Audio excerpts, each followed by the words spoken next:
Searching podcasts for Dave, and one more time. You ever wonder why some people put weird things in the pot when boiling crawfish? I mean, hey, potatoes, mushrooms, corn, that's fine. But sausage? Why are you putting pork byproducts in a pot with the delicacy known as the lobster of the ditch? That's like dipping your Vienna sausages in mayonnaise. Sure, delicious, but kinda gross too. Just like this podcast. Delicious, but kinda gross, you know? This is Dave and Juan.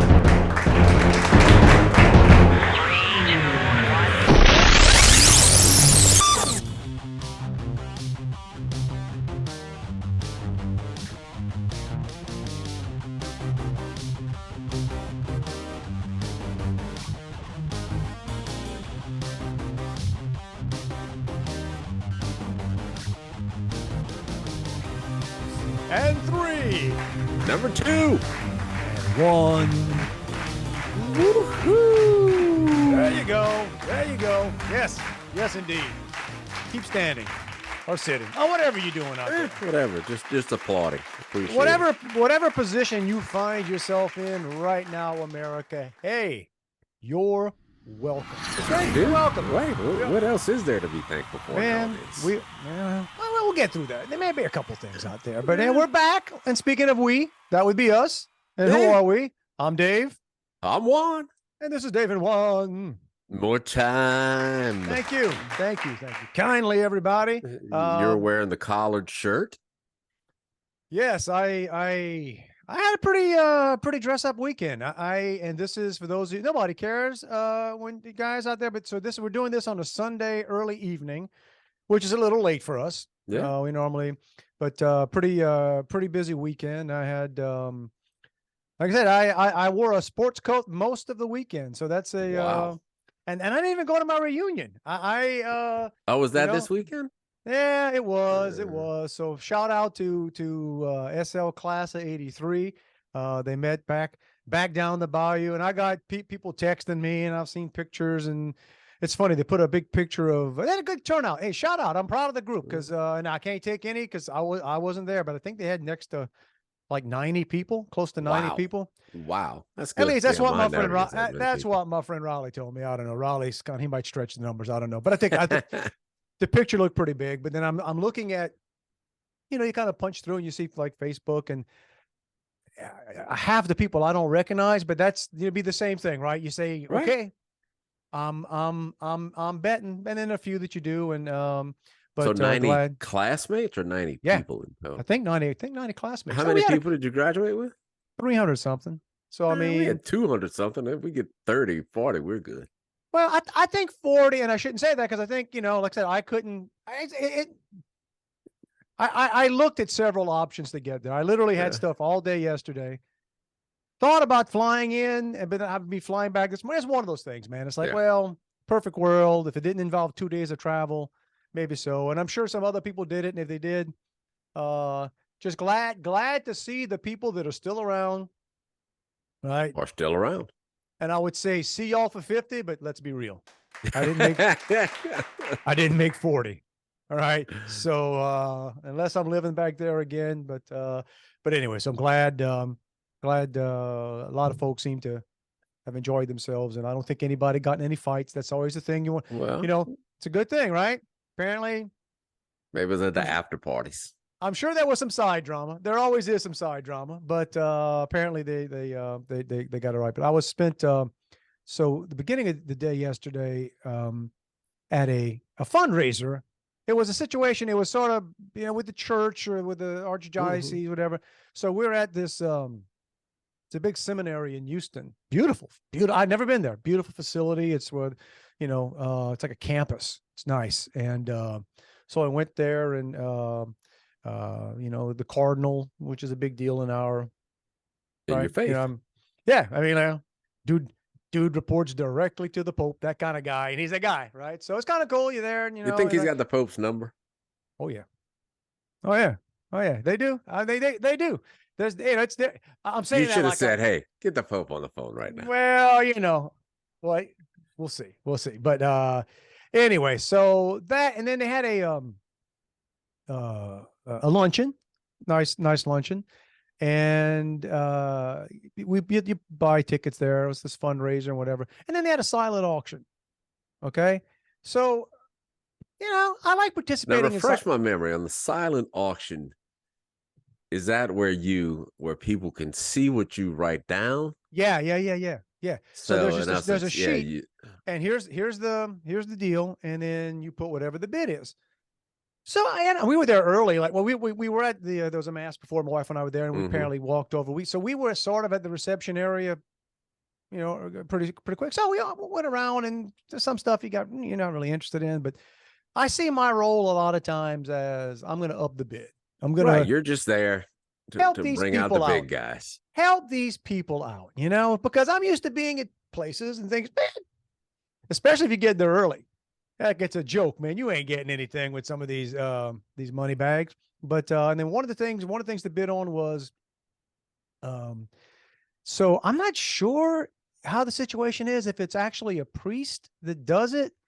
It's a chef, because the thing was priest by day, chef by night. I guess it's one of the priests is a really good cook, high level cook, and the bid is for 8 people, and they come to your house and cook a meal and Wait, 8 people come to your house, or they come to your house? You have 8 people at you your can get house. 8 people, like Say for 8 yes. guests. So I could, right, and and it includes like wine and all kinds of things. I mean, I know what that stuff should cost. Yeah. I put about half what I thought that should cost, which was still a bit, right? I freaking got it. I'm like, oh yeah, which is good. So, it's a good cause. I wrote the check, but I'm telling my wife, I would pay more if they go do it at somebody else's house. Like, or we just need to give this away to somebody. Right. Or, hey, bro, I'll give you $100 if you let somebody come to your house and do this. Yeah, on top of what I don't even have to come. I don't even have to come. And my wife was like, "What?" And I'm like, "Because I know what it's going. That's a job, man, and I don't care." Because the cleaning, the prep cost on getting your house cleaned is. And I'm so tired. I'm sorry, and I always get that. I get the grief of, well, the house should be ready. Other people. Yeah. Nobody. Yeah. Do you ever get that? Other people live in a way that you don't have to worry about anybody popping into your house. And I'm like, I don't think so. No. I think maybe a little bit like us. I think most people you got a room or two that, I live a life of hoping nobody pops into my house. Man, look, man, it all depends on who it is. If it's friends, if it's folks, I mean, heck, we clean up when the plumber's coming over. Yeah, dude. If my mother-in-law is picking up Riley at school, and most days she just drops off at the front door, I think about that in the morning before I leave. It's like, oh God, let me get this stuff off the island. What's in eyesight? Because it's just exactly off the island. The magic. That's why you have islands in houses. It's because stuff will just pile up. Right. Flat space equals storage. I'm going to open that later. I don't want to see that now. That's probably junk, but I don't get the mental energy to open it up and sort through it. So that's what's happening on that island, And then you have, there's the cooking area of the island, and then, I guess kind of storage on the side. I will tell you, we used to do this years ago. Every year before Christmas, we would do a quote unquote open house. I don't know why you call it open house when it's just really a Christmas gathering, so to speak. The day my house was the cleanest was the day of that thing. Dude, of course. And I always thought, well, wouldn't it make more sense to, pay somebody to clean it the day after when I've had a gazillion people in my house and it's dirty? Man, or you ever be at somebody else's house and you say, well, I don't think I'm sweating. I think I'm sweating it too much. Like sometimes, like, they knew we were coming. They didn't pick up any of that. And I don't mind at all. In fact, I am more comfortable if you're in someone's home that, look, don't get me wrong, dude. And that's the other thing. You start talking about a house being messy, or there's a difference between messy and dirty.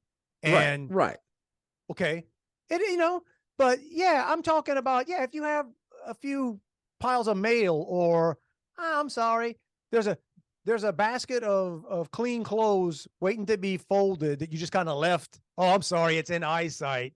Yeah, or it's in my bedroom where you got no business going anyway. Thank you. But No.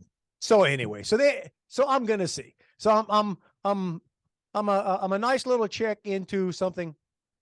I don't want it. It says bad. I don't want it. I want to gift it. I want to gift it to Hey. somebody, and hopefully I'll get invited, and that would be great. Yeah, if I gifted you. How about a combo? Don't your in-laws now live out that way, or are they still down Yeah. in Homa? Yeah, they Okay. both. They got a house in both. Well, it sounds like a perfect combo Mother and Father's Day gift. Man, I like the way you're thinking. We might look into that. I just got to find other options that doesn't involve Yeah. me spending You. 2 days. And when I Yeah. say me, my wife will say, "You're not gonna be the one." Yeah, but I'm gonna be dealing. I'm gonna be doing some. You'll and be dealing with you'll be getting the yard right. You got to clean the driveway. You got to clean the front. You can't have no leaves blowing on the door or anything. Man, there you go. So anyway, Then you'll also be dealing with the guilt that she's the one cleaning and you're not. Yeah. So it's first world problems, but that was yesterday for most part of the day. And then ended up at a crawfish boil last night.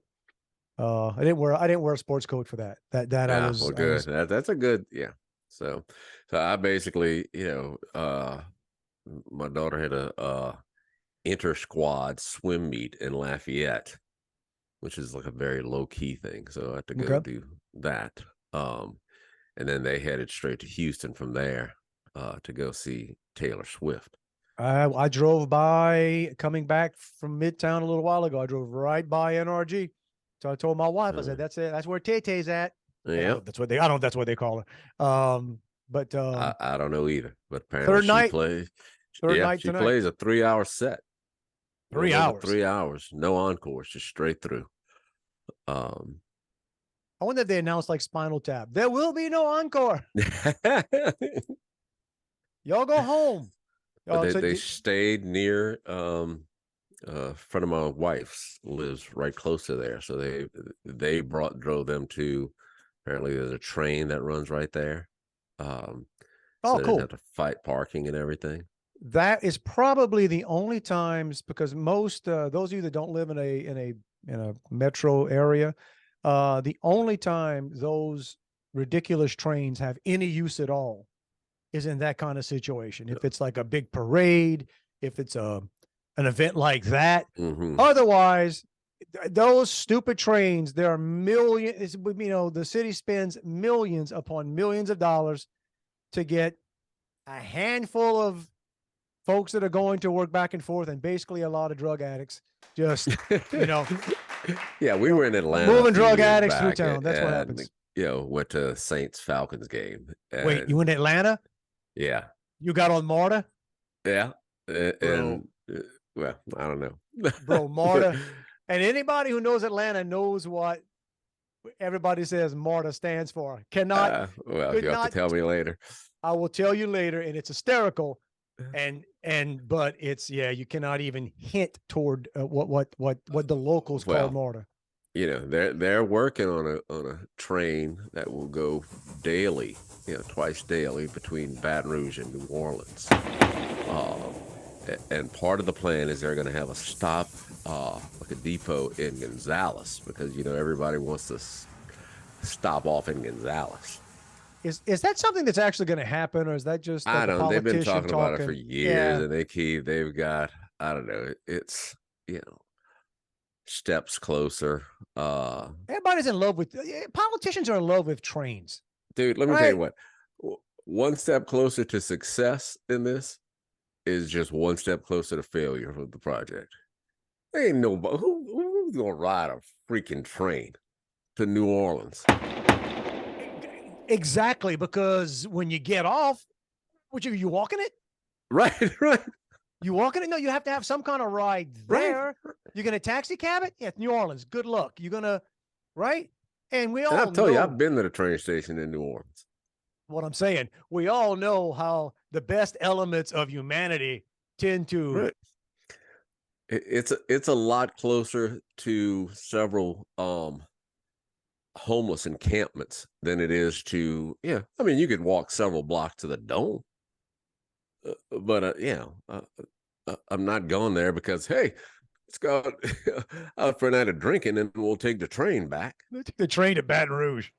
Yeah, Well, because you know what? Then I got to go in downtown Baton Rouge, which is no bargain. Which is right. no. Dude, I was just driving through. So I was in Houston a little while ago. That's the other thing. It's been a long weekend. The other reason I was not down the bayou. There you go. So seeing James and the giant peach. Yeah. So my oldest is he's the centipede. It's a cool production. It's it's professional. It's all, and they do a legit job, but they do plays geared toward geared toward youth and stories and stuff that, and it's a good deal. Like during the weekdays, they do like 3 shows a day, and it's just schools that bus in. I was gonna say, I bet schools go. Yeah. Schools bus in, and then on the weekends they do public shows, and that's usually parents and grandparents and a bunch of kids, and they do good. It's great theater, very very nice. Happy he's enjoying that, like anything. That in that world, that's the world you're going to be in. It's that's where you got to go, dude. It's getting your time in and getting your. But we were talking right before we pressed record today. I was joking about where I was. James and the Giant Peach. That's a bizarre story, man. See, I don't remember. Like I tell you, years ago, one of my kids was in it when they were kids. It's Roald Dahl, right? So we all, and he's written some weird stuff. But I mean, here's what I can't figure out, because, and this is not, I don't want to make it sound, because the production's fine and the actors are great. And, of course, my son's the most amazing thing to ever walk the earth. Probably the best centipede ever.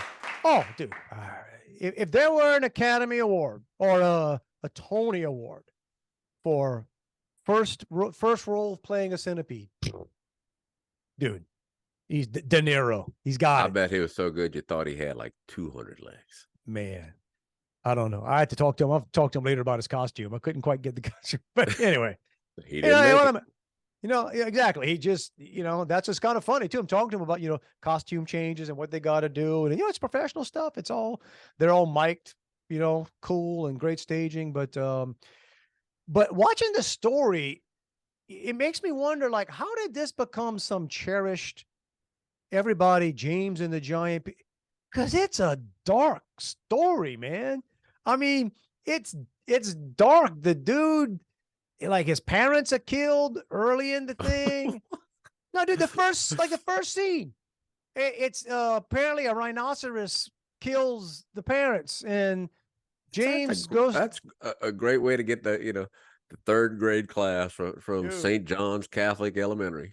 Dude, and then the aunts he goes to live with are like, I mean, evil. They make Harry Potter's aunt and uncle look like sweethearts. I mean, the 2 aunts or whatever, the stepmom, whatever that he lives with, are just vile, and they're mean to him, and they talk about beating him, and I don't know, some weird guy gives him a happy-go-lucky kind of day. Oh, dude. This guy gives him some kind of magic something, and he drops it, and it goes in the ground. Apparently, these insects eat it up. Next thing you know, there's a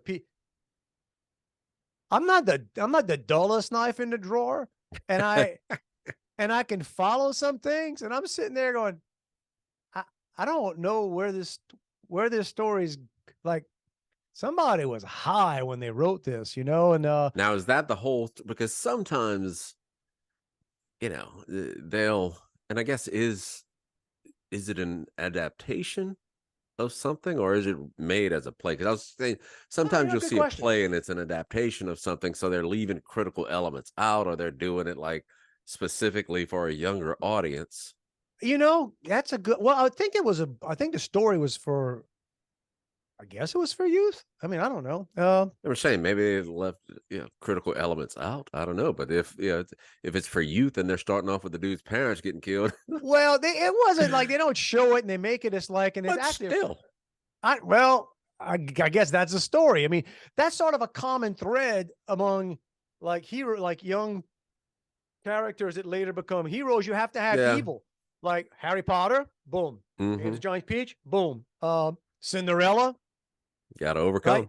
Got to overcome. That's the common. And in this case, apparently, it's a rhinoceros that falls out the sky or does something, and Hate when that happens. I know. And then it's like a giant peach, and they roll down a hill. Apparently, the evil aunts or whatever they are, the two of them, they apparently get rolled over by the peach, so they get Good on killed. 'em. You don't really see that. And then later on, they're talking, and it sort of gets referenced. And I told my wife after the play, it seems like we just went over a double homicide really quick. Like that was a double homicide at the end of Act 1 that I don't think we quite covered. I don't think we don't get me wrong. Nobody cried. They were evil people, but I don't know. Looks like there could be a Law and Order episode subtitled James and the Giant Peach. And then next thing you know, man, they're like on the peach and they're floating in the ocean. So what is the role of the peach? The peach is just the peach. The peach is just like it just grew up out of whatever the thing, it's lugged giant around, peach. it moves. It's a giant peach that kind of grew. I guess the stuff got spilled on the ground, and some of the bugs, like the centipede, the spider, the worm, here I am flaunting what I remember here. There's some okay, a peach the size of my head would be considered a giant peach. No, this is a peach the size of like a building. Not quite a building, but big enough for a boy. And I don't know how big the insects are supposed to be. Obviously, you're watching them; they're life size here, so they're all kind of. Dude, it's a giant peach. It's in the name. Look, All right. giant peach, and they got this giant peach over a skyline here. So I guess that gives you a hint of how big it is. But apparently, it floats. Apparently, it goes on here and ends up in the water. And then they're worried about sharks or something getting it because sharks are circling.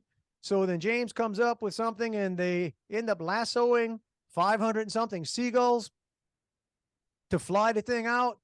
And, wow, a lot of. And apparently it flies. Yeah, I got so many questions. At the end, they do a thing, a Q&A for the kids, where the cast comes out on the stage, and that's actually kind of cool. They just talk about, and the kids always ask questions about like, how'd y'all build the peach? Who painted that? That kind of stuff, right?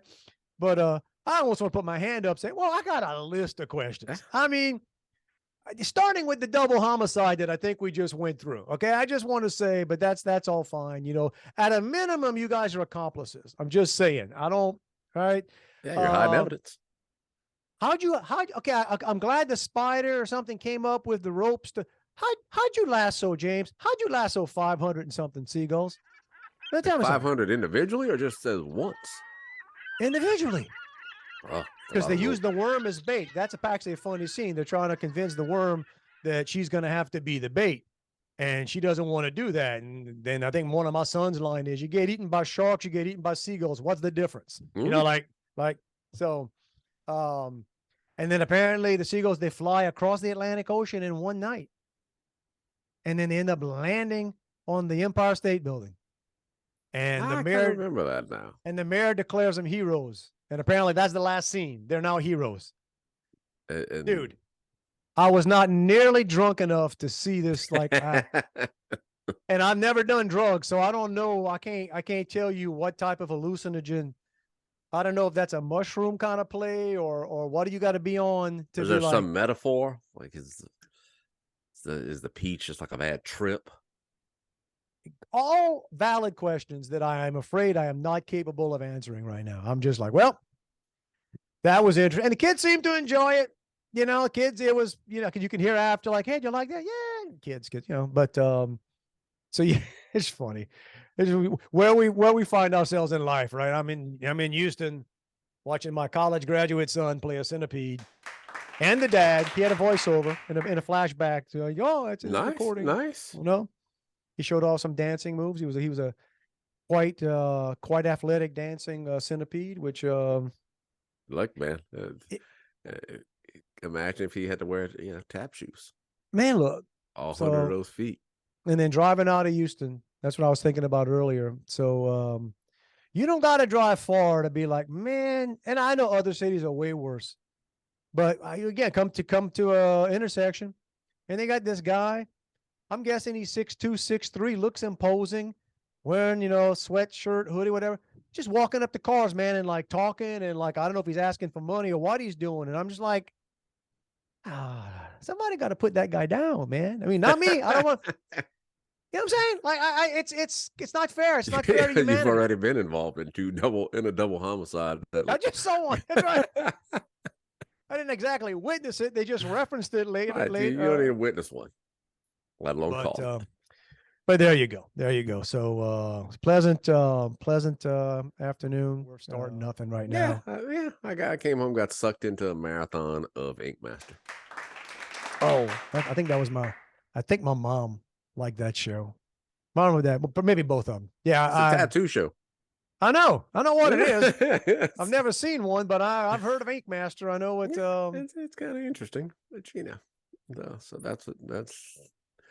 And I was almost late coming up here for this because I at least wanted to see who got tossed in the bottom, thrown to the potential to get ousted. Not familiar with any of that, but well, you're not missing much. So there you go. But I did get to see my dad the other day because for work I had to go down to Napoleonville. One of the stores that we supply has their main location in Napoleonville. So it's always interesting when you go with 4 other guys from Baton Rouge and who know nothing about places along the bayou, and you're there. It's like, man, I don't know you, fella, but I'm sure we know people, the same people. Who's your daddy? To the owner of the store, and he told me, and I said, I'm pretty sure that guy delivered me. There you go. He had, and so everybody said, well, what's he, like an OBGYN? He said, oh no, just a general practitioner. He said, but he delivered a baby? And I said, yeah, right there at the Pankerville Clinic, man. At the Pankerville Clinic. That's where you did things back then. You remember me? I had the club feet. Right. Oh, I heard about you. You the miracle baby. So, yes, talking about yesterday, I put a picture of my club feet sitting out by the pool on Facebook, and our friend Jean told me I needed to get the corrective shoes out.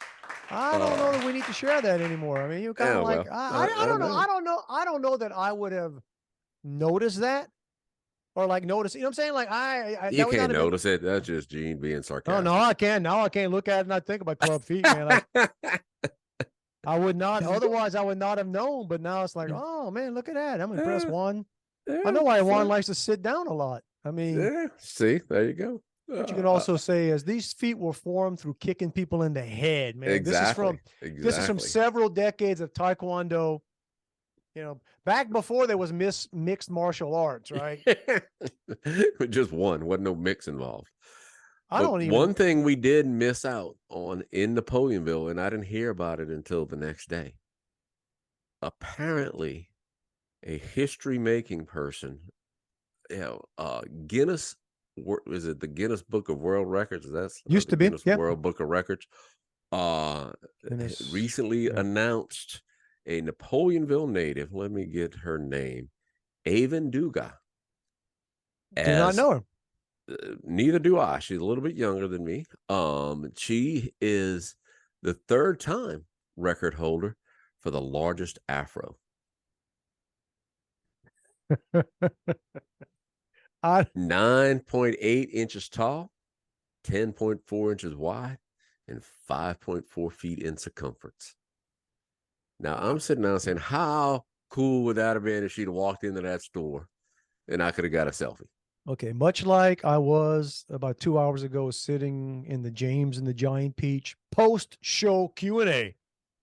My mind goes, I have questions. I have, first of all, and obviously look at us. We have no experience. I thought it would have been bigger. Thank you. Dude, if you're telling me something's a world record afro, and again, I guess I have to figure out, that doesn't seem... Bro, I've seen Soul Train. I know I've seen people with bigger afros than that in the 70s. I don't... What's the stats on that again? Let me go back. So I mean, hey, what's her name again? I'm just saying, hey, we're not doubting it. Congratulations. Avon Duga, Aevin. I mean, 47-year-old. She currently lives in Reserve, but she's originally from Napoleonville. It's the largest afro on a living person. well, who's I measuring them think on dead people? I don't right, understand. that goes without saying, but okay. So it's an astonishing, and I'm reading this, 9.84 inches tall. Tall. Okay, so that's That's above her okay. head. Okay, that's all right. Those of you missing me and Juan doing the Yeah, all right. we're So I guess sure. that's that's pretty high, I guess. 10.4 inches wide. But we're talking the world, bro. Yeah. We're talking the world. We're not talking this was like the lower Plaquemine semifinal. Right. You know, I this remember, this when I wasn't was like in the high school, mid-south, yeah, the mid-south I think regional. right. It's one. It's not a lot of titles. It's And you one gotta title. think there's somebody on another continent somewhere right now saying, whoa, whoa, whoa, whoa, whoa, whoa, whoa. Yeah. Sly and the Family Stone. Go back and watch some Sly and the Family Stone videos.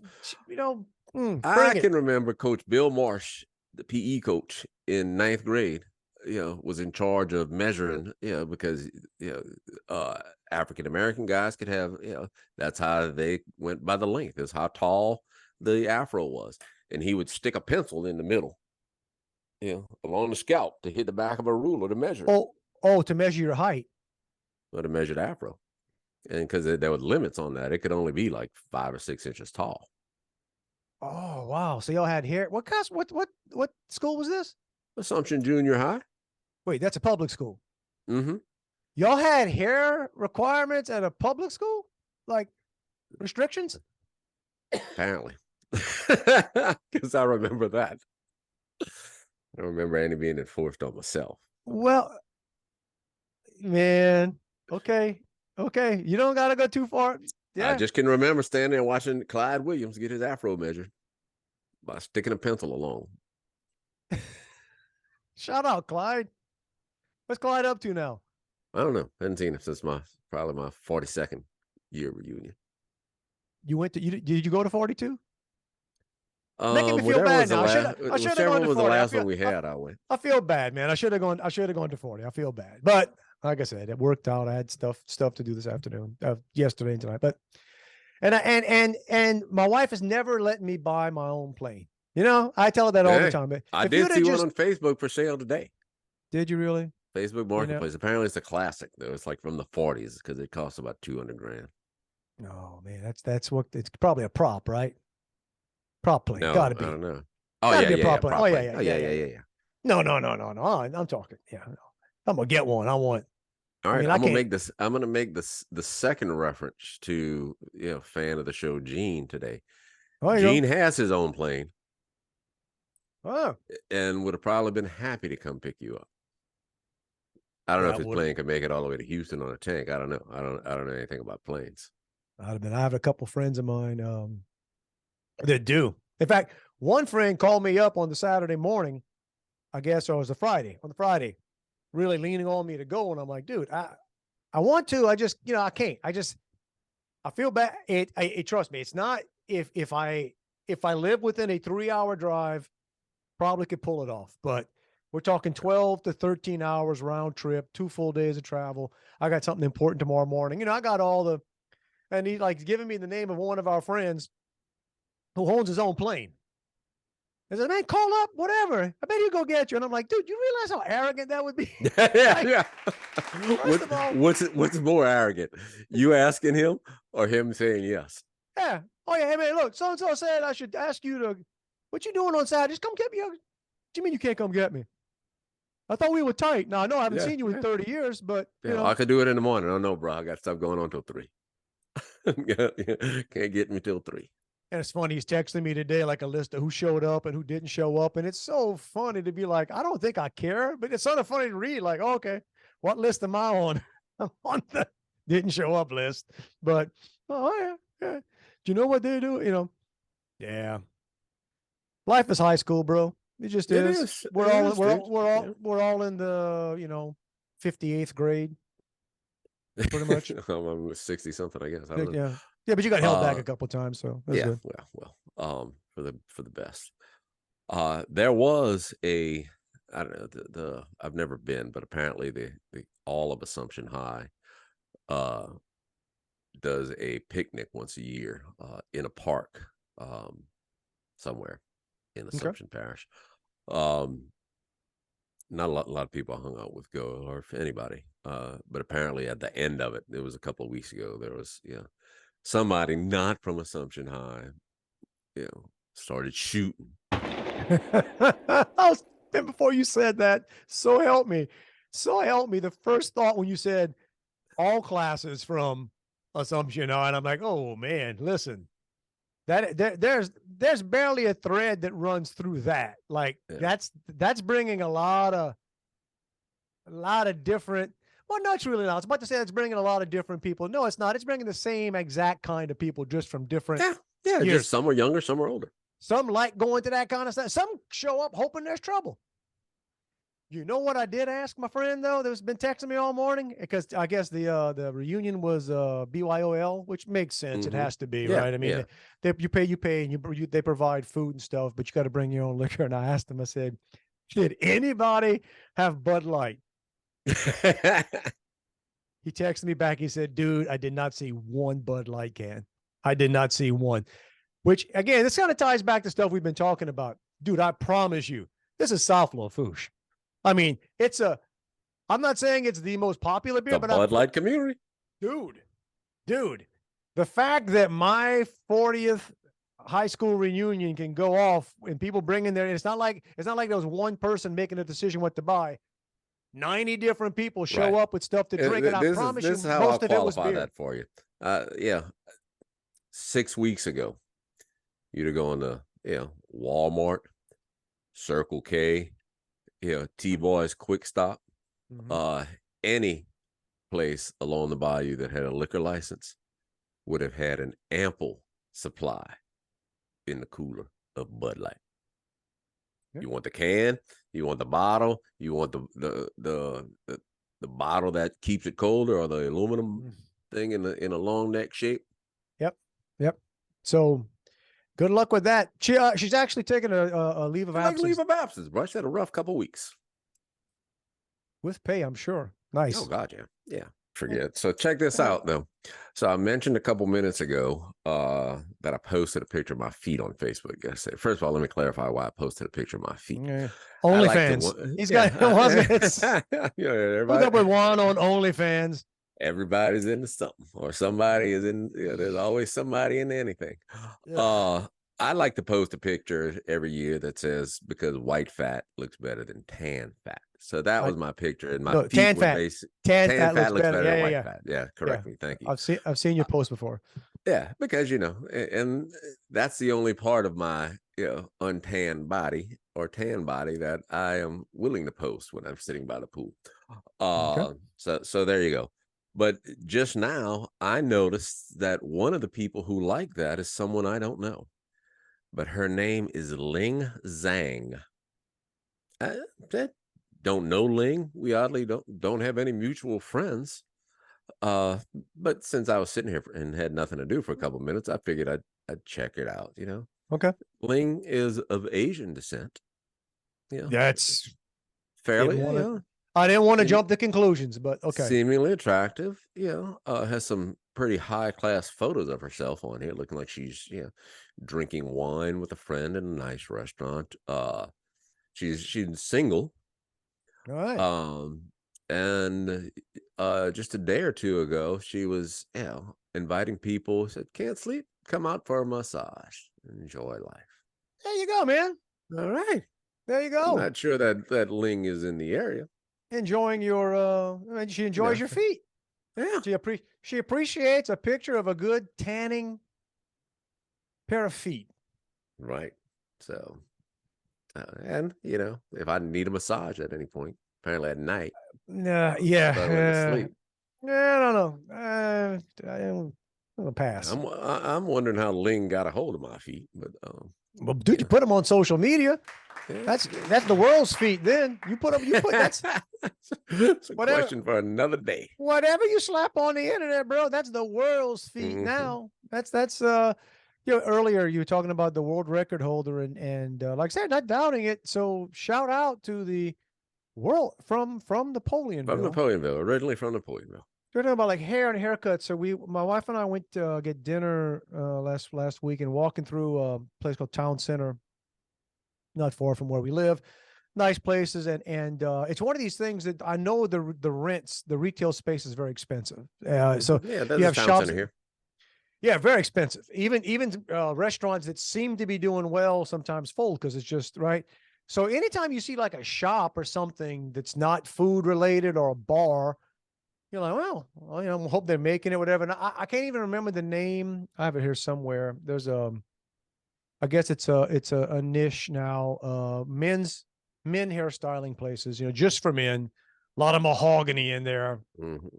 You know what I'm saying? It's like one of those, I guess like a sports clip or something is more like it's for men, but it's. Yeah, they've got some, it's just for him around here. And it's like a sports, vibe, Yeah, like so the girls, it's all female stylists who wear, like Hooters with a referee shirt. unnecessary. Here's my thing about that. And I say unnecessary. Sorry. Personal. Anybody that's going to get a hair, that's when you want to coach somebody on the outside. Don't get me wrong. You want to go get a burger and a beer, and you're influenced by the fact that an attractive young woman is going to be dressed in whatever. Okay, that's a different animal, because you know what? When you walk out of there, what's the damage, dude? You had a hamburger and a beer. Right. She ain't into you anyway. Okay. You want to know if somebody can cut hair. Okay. They ain't cutting there. You want to know, like, what are the there's not a heck of a lot of criteria. Or can you take an order? Can you bring a beer? Can you be nice? Okay. And don't get me wrong. Those are incredibly important skills. All for it. But worry about who is cutting the hair. So anyway, but that's my thing. If there's a quote unquote stylist working there, and again, if you don't watch this, I'm a bald guy and have been for a long time. So I don't go to any place. But I'm guessing that she didn't have to come in with a portfolio of cuts that she has given recently. You would that gig. But apparently, wait, hang on that. Apparently, and this is our government. Boy, you're going to get me. I'm going to go down another path about how messed up everything is. It's hard, like to get a legit license, like a hairstylist and stuff, man. They put those people through the ringer. Yeah. I mean, it's stupid. It's pure stupidity how hard it is. They make it for people to have a hair license and the cut it. But anyway, it's what I get is, and I usually pop into, because I'm too lazy and probably cheap. I shouldn't be. There's some things I'm cheap on that I shouldn't be. Somebody told me that one time, you should never be cheap on a haircut. My attitude's always, it's gonna grow back. You know what I'm saying? Like, can't they just follow the last one? I can't tell you how many times I've told people cutting my hair for the first time, like, they're asking all kinds of stuff, and I said, look, man, if you mess up on one side, just make the same mistake on the other side, so it looks like that's what I wanted. If you cut too short right here, do the same thing on this side, and people may question whether or not that's a good looking haircut, but it looks like it was on purpose. Okay, so I have a tendency to go, I'm in a hurry. Or I just realize, oh man, I'm going out of town. I really should get a haircut before I got to get in front of a group of people in a day or two. So I'll just pop into, whether it's a sports clip or whatever, and it's a random, right? And you just hope you get a good one. You kind of just, and I always feel bad. Like, would you like to choose your stylist? No, I feel bad doing that too. Because it's like, I don't want you. You don't look like you know what you're doing. I don't want, So you play that random thing, but then there's always the upsell on these places. Like whatever they call the haircut. I just give me the haircut. I literally washed my hair before I got here. Like a home run? Yeah, I'm not one of these. With that? I'm not one of these gross people that haven't washed my hair in days, and I'm going to show up and expect you to know. I literally, I promise you, if I'm in a stylist, a hairstylist, I promise you, I've washed my hair probably within the hour. Right. Okay. For $3 more, I'll massage your scalp. What kills me is when you're waiting. You're on the board. You're waiting to go, waiting for your turn. And these freaking dudes that sign up for the massage and the hot towel and the and I just want to say, oh my God, get a date. Like, dude, seriously, how starved are you for attention that, and but that's what happens. But this other place I'm talking about, so I said, let me see, and it was even closed. My wife and I walked by. I said, let me see, because if they take appointments, that would make life a little easier for me. Like I could see making an appointment days in advance. So, and they were actually even closed. They already closed, but the young lady come over and said, I just want to get a brochure or whatever. Thank you. And I asked a little bit what they do. So I'm walking away. I'm looking at the menu. Dude, I think the basic cut, like you walk in there and say, give me the cheapest you got. It's like 50, it's like $50. Okay. Wow. Like $50. And then with that 60. And then you start reading and you get this, you get a hand wax dip. Dude, in your life, have you ever thought, you know what I need? I need to stick my hand in some wax. Yeah. And what does that do? You exfoliate? What's the purpose of? Never had one, never contemplated one, so there was no need for me to go to pursue knowledge on it. And then there's just this list of, and look, man, don't get me wrong, because I think women, like my wife, I know oftentimes pays. Women, it's funny that way. Women will pay like a lot of money for certain things that they don't typically try to charge to guys, because guys are too cheap. They don't care. Or not too cheap. They're just like, I ain't paying $70 to get my haircut. Really? I mean, but I don't want to know how much they pay. Well, there you go. So I was thinking of going. I was like, no, I can't even justify, man. I mean, I can pretty much get. I can get it. Like you say, the guys who go for that. Look, I had a friend, and this is not growing up. This is like his an adult working professional guy who was single at the time, and I always said that he liked hairstylists and waitresses because they were a captive audience that had to be polite to his tacky, flirtatious comments. Oh, that's the worst. This guy would go into Denny's and I'd like a ham and cheese omelet and a side of you. No, you would not. Oh, yes, that was the line. And you know the sad part is? The sad part is it probably worked on occasion. Oh, right. But the waitress would put up with it. And I always joked because there was a point in life where I would have been too embarrassed to go with him. But he'd say, hey, man, you want to go to breakfast? I'm paying. Sure, good, whatever. You paying, you go ahead and throw whatever cheesy lines you want. No, pass. Well, and that's where you got to feel bad or for the folks. But you also got to figure, you alluded to the rent in those places. So it's, the town center, if it's like the one here, I'm sure the rent on that space is not lowball. Right. And I don't know. I'm always, I go back to the, I don't know if it was my accounting classes or finance classes or just sometime after, in life, you just look for the profit margins are. Like at some point, you got to bring prices to where you increase volume. You could, so what if you price it where you're cutting seriously into how many people are interested in it? You can't charge enough to a handful of people. You got to find that happy medium. You want to talk about something that I think about this same situation in the retail space. CBD products, which I also don't know a lot about, right, has to have a massive profit margin on it. I've seen shops in decent, stores in decent shopping centers.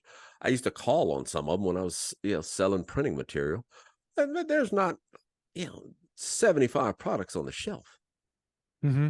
And I'm saying, how much markup is there on this thing that you can sell this little bit of stuff and afford the rent here? Have you ever bought any? Mm-mm. It ain't cheap, dude. It's expensive stuff. And I guess it works, man. Listen, you say that. Here's what's funny. Shouldn't show this, but a friend gave me this, and this stuff's from Denver. So it's probably like bad. When I say bad, like it's got all of the stuff in it that's not supposed to be in it. And don't get me wrong, and just a little bit. It was something a friend that I either for nerves or anxious. That's the other thing too. Any substance that is apparently good, everything. It's a magic bottle of like, you got anxiety, couple drops. There you go. You got inflammation, couple drops. Your foot sore, couple drops. That gumbo didn't come out, couple drops. How's that roux coming? That roux's a little... some because again, when I was selling, sometimes they'd give me samples and of the like the pain creams, and it felt, it feels like, deep heat Like icy type hot. stuff, yeah. I've given my mom, we talking like my mom, you get older and Yeah, look, I and used we to all, get some from my mom. exactly. You start getting old, whatever, and you start with wondering after a while how much of it is legit and how much of it is it psychosomatic? Is that the word I'm looking for? Yeah, yeah, it's just in your head. So yeah, you want a cure? Here's a cure. And you know what? And if it works, it works. I'm okay Yeah. with that too. Whatever, I'm right? okay. Exactly. I'm okay with that too. That was some of the things like during all the COVID with some of the things people were doing. I'm like, man, you might as well hang garlic on your neck. I mean, can't hurt, right? May just not an, help, not gonna hurt. just an extra layer, man, extra layer. But so there you go. But you did mention something about being in the stores, and apparently there's a shortage of a food item. Yeah, so yeah, I don't know. I don't know the if it's an industry wide shortage right. or a It just could be Napoleonville something that shortage. was a short term thing. We go in. Yeah, I work for a wholesale distributor. And in our monthly meetings, or our weekly meetings, I'm sorry, we tend to highlight products that we're having trouble getting. And somebody said, we've had trouble recently with Vienna sausage. Hate to hear it. Yeah, and being who I am and where I'm from, I just threw out the comment, only half joking and partly serious. I said, well, hurricane season is coming up. Could be attached, could be part of the reason. And they looked at me like I was nuts. And I said, well, people stocking up on Vienna sausage for the hurricanes. What? You are kind of nuts there, though, bro. I mean, Nothing, that's that. nothing. Yeah, well, Right. They already have Vienna sausage. Look, man, my people already got Vienna sausage stocked up year round. Exactly. That's that's always the go-to. Stuff's good forever. Good forever. My mom asked me that a while back, because she got a pretty big pantry in Thibodeau, and I brought a case from me. I'm at Sam's. It's one of those things, And she said, The day that the pants are cheap. She said, somebody asked. She said, says, what's all this Vienna sausage from? Oh, David must have brought that. Man, look, you check hurricane in the Gulf. I think it's more the jalapeno flavored stuff. It's the fancy Vienna sausage, not just just the plain one. Man, I've never had a flavored Vienna sausage in my life. I can't even imagine. I'm not. I tell people I'm a purist on everything. Sunflower seeds. Yeah, I like sunflower seeds occasionally. I'm not getting dill pickle flavored sunflower seeds. I'm with you on that. I want a can of Pringles. I don't need the roasted chicken flavored Pringles. We were at as mentioned earlier, the crawfish boil last night. And I'm glad we ended up going. It was at my wife's sister and my brother-in-law's house. It was a birthday party for their daughter, and something like 18 high schoolers there. Wow. And he's ambitious. They ambitious because they did a crawfish boil and they invited us. I was like, yeah, we obviously want to go. We like hanging out with them, but I was like, we didn't want to be in the way, and plus it's like 20 high schoolers. What? Yeah. Right. And then we had a long morning and all the stuff, and I had the silent auction that I didn't want to win, and but we said, okay, let's just go. And it turns out it was good we did, because they needed some help. Now, I am not, and here's what's funny. I don't boil crawfish. Okay. I mean, I've seen it 1,000 times, but I'll do shrimp, but I'm not, it's just too, people tend to be it's too delicate a process sometimes. Right. And it's risky. Did you soak them enough? Did you not soak them enough? Did you put, and everybody's got an opinion, and it's different than the guy on the side of them. And then my brother-in-law pulls this thing last night where he decided, and I said, man, it's like a science project. So he's got 2 pots going. He had 3 sacks of crawfish. He got a lot of crawfish. So one pot's the boiling pot, and that's just the water and maybe some lemon, period. So other pot is all the spices and just like that's, and it boiled, I guess, 5 minutes in the whatever pot, and then transfer and just let them soak for 25 minutes. I've never heard anybody doing it that way. Me neither, dude. Okay. So I'm like, he's asking me, sounds like that ought to work. I'm like, out of my element. And then something else he did. Have you ever seen people put What was the orange third juice? pot? The cooling pot? There's no third pot. There's just 2 pots. Oh, okay. At 3 sacks. Okay. 3 sacks. So we had to do like a thing. So then on the pot with the soaking pot, he poured like a gallon of orange juice in there too. So you got I've seen people put oranges in a boil. Here's the deal. And I say this to everybody. I don't care what you put in there. Whatever you put in there is going to take the flavor of what's already in there.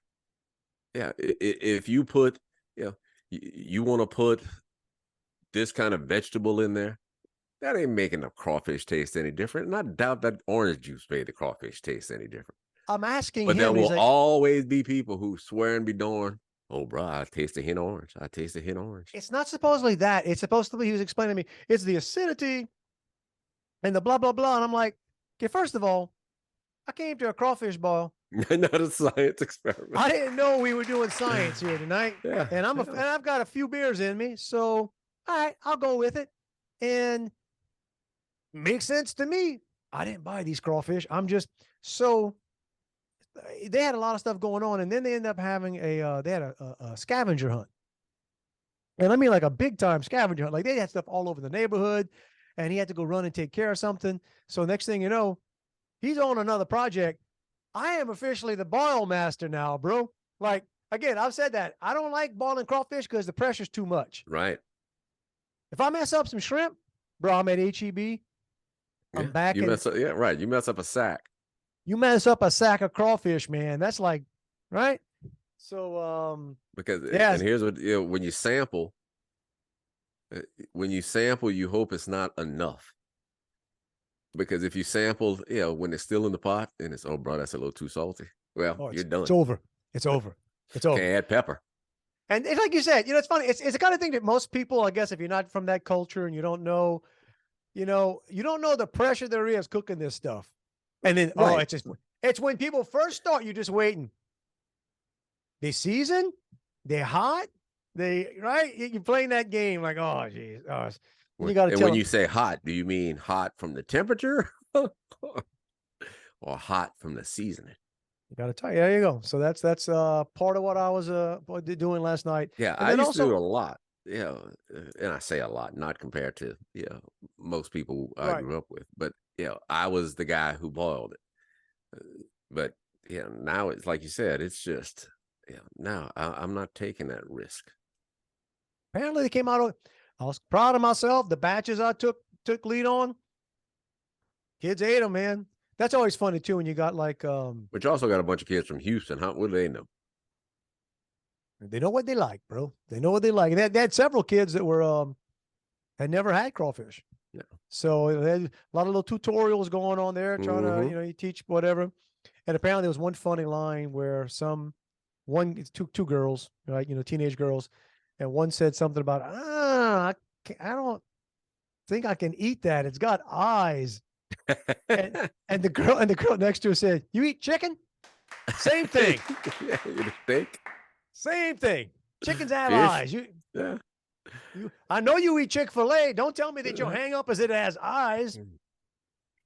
I just, the all-time worst crawfish ever was back when they still do it, and I think they would do it better now. When Nichols used to they'd have crawfish day. And I think we talked about this before. That was probably before you had the big commercial boiling rigs where, dude, if this thing was on a Thursday, they'd start boiling crawfish on a Tuesday, and they wouldn't take it out of the sack.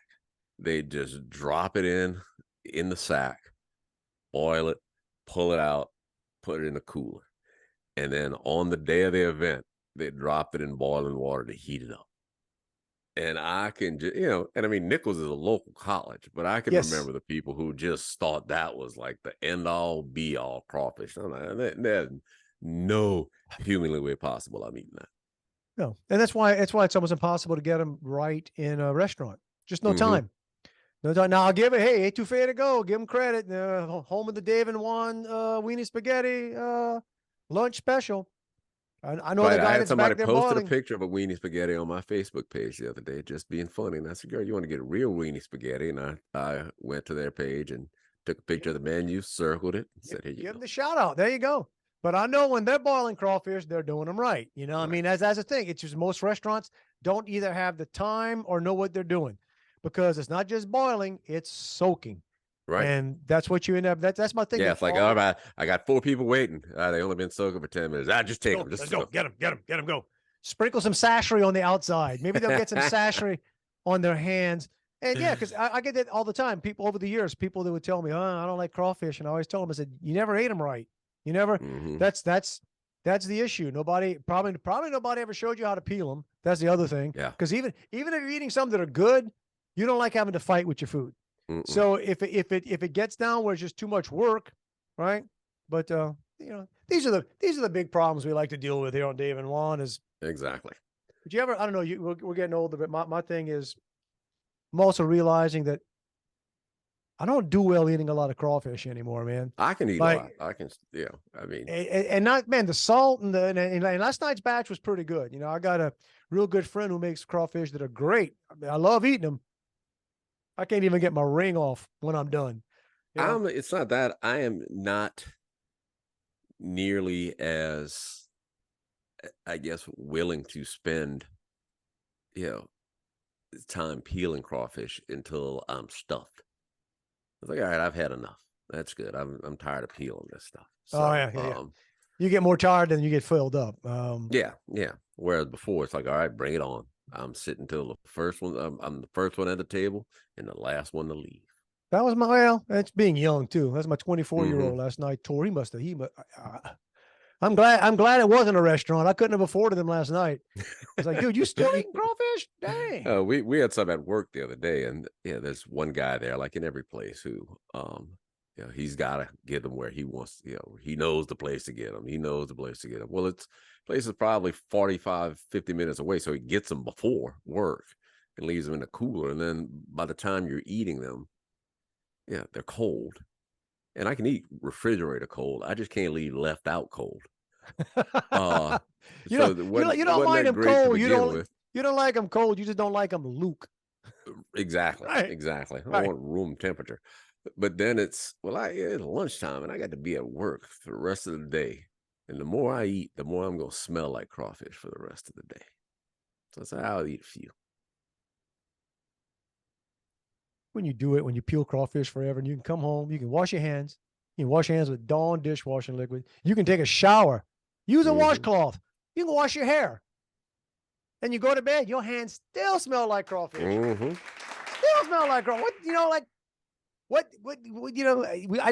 I guess if Dawn and regular soap and shampoo right, and everybody's got a solution. Lemon juice. Now, your hands will smell like lemon juice for 10 minutes. Then they're gonna smell like crawfish. You know what? I don't think they make anymore, but used to be the go-to was lava. Remember lava soap? I used to love me some lava soap. That was like sand in lava soap. That's like a hand massage. A good, like I'm serious. You'd wash your hands more with a bar of lava soap because it felt good. Dude, next time you're at that Cuts place, that sells the hand wax, you should suggest that they add a lava scrub. Man, you let me do it. Just do just hand me a bar of lava soap and a bowl, and let me sit here while you clip my hair. Yeah, but man, you start talking $60 and $70 by the time you get out of there.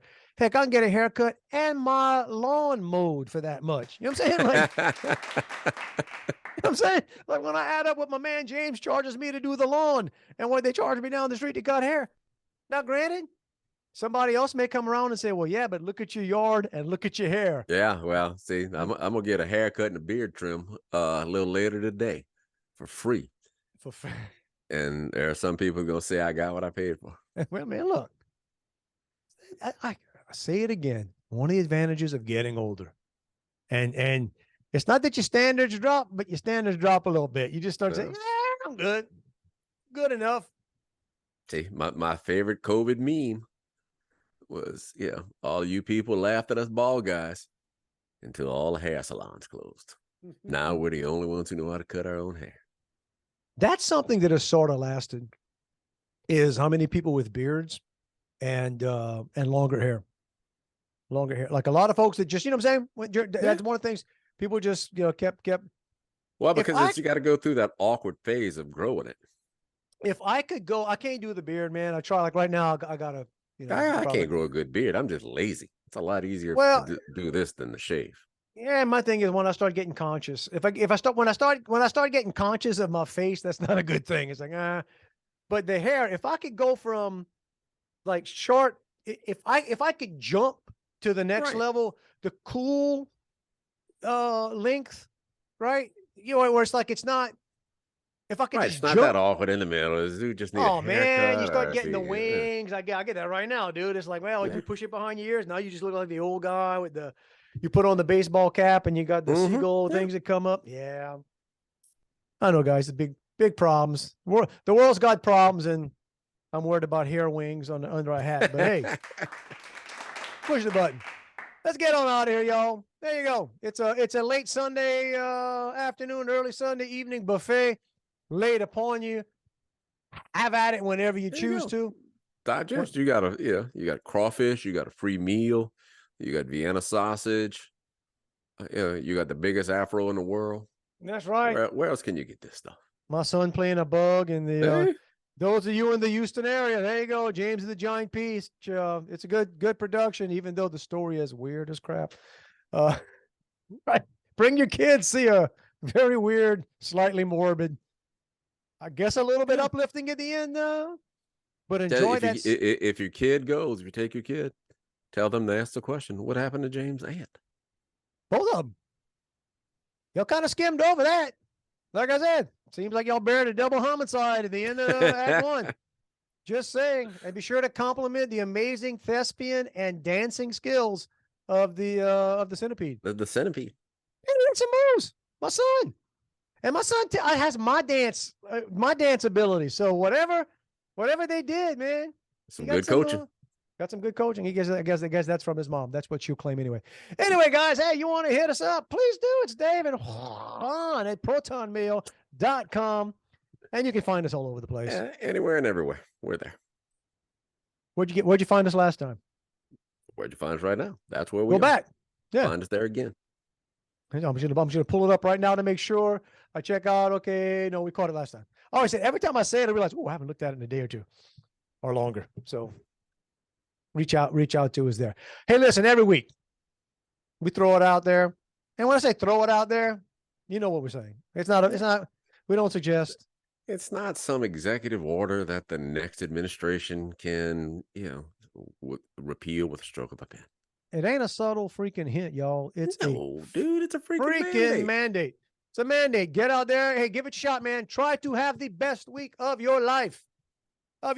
This last week may have been the best week of your life. You know why? You made it through it. You did. If it wasn't, you just set yourself up for this one. Maybe you got a great week ahead of you with a lot of easy stuff. Maybe you don't. Whatever, man. Get up and take your shot. Take your shot, man. I just don't know that I can take on that anymore. I'm getting kind of old. I got a news flash for you. This is as young as you will ever be again. Right. It's a better alternative. Realize that right now. Thanks. This is the youngest you will ever be again. Man, I was feeling bad before. No, dude. That's uplifting. That means get up there. Go for it. What you waiting on? Life is not a dress rehearsal. How many more cliches can I throw at you? In a few more years, you may not be able to sit through 5 back-to-back episodes of Ink Master. That's right. One episode of this. You know what else I learned last night? Every now and then I take my medicines, bro, and one of them's for like high blood pressure, which I can't help. I mean, it's just part of what I get. I can try to be in the shape of my life. I can run. I can work out. I can try to keep my weight down. I'm just always going to have. It's just what I got. And one of the things I typically get is they give you is like a diuretic. Right? You know what a diuretic is, right? That cleans out the fluid, right? Make you pee. Yeah. Make you pee. I done messed up last night after all that crawfish and all that beer and water. Before I went to bed last night, I took some medicines. Yeah, it's a miracle you've held it this long. Every 90 minutes to 2 hours last night, dude. I was like, in fact, I woke up twice where I thought, well, it must be time to get up. The sun must be coming up. because there's nowhere in the world I got to go to the bathroom for the third time. Well, see, last night, I don't know what time it was that you sent the note about what time you want to do the podcast. And it was after I had gone to bed. So whenever I thumbed it up, that was because I got up to pee. There you go. You're welcome, America. You need to be part of that conversation. All right. Anyway, like we said, it's out there, guys. Hey, have a fantastic week. We look forward to seeing you next week. Till then, love you, bro. Back at you, dude. I had a conversation with a friend the other day that used a couple of words casually, just Dude, casually. That'll throw you back. It will. You know what I'm saying? Like, don't get me wrong. It's just kind of weird. You're like, wait, what what did you just say? Yeah, makes you want to look around. It makes you want to look around. And part of it is you want to say, I guess I'm honored that you're comfortable enough. You're that comfortable. That you trust me enough not to share that I would ever say, you know what he said? Yeah, I'm always amazed at people who you barely know will cuss like a sailor in the front of you. And the cursing doesn't offend me. What offends me is the fact that you didn't think enough of me to think that maybe, you shouldn't. I'm not offended, but I'm offended by the fact that you don't care that I'm not offended. Right, that I'm not offendable.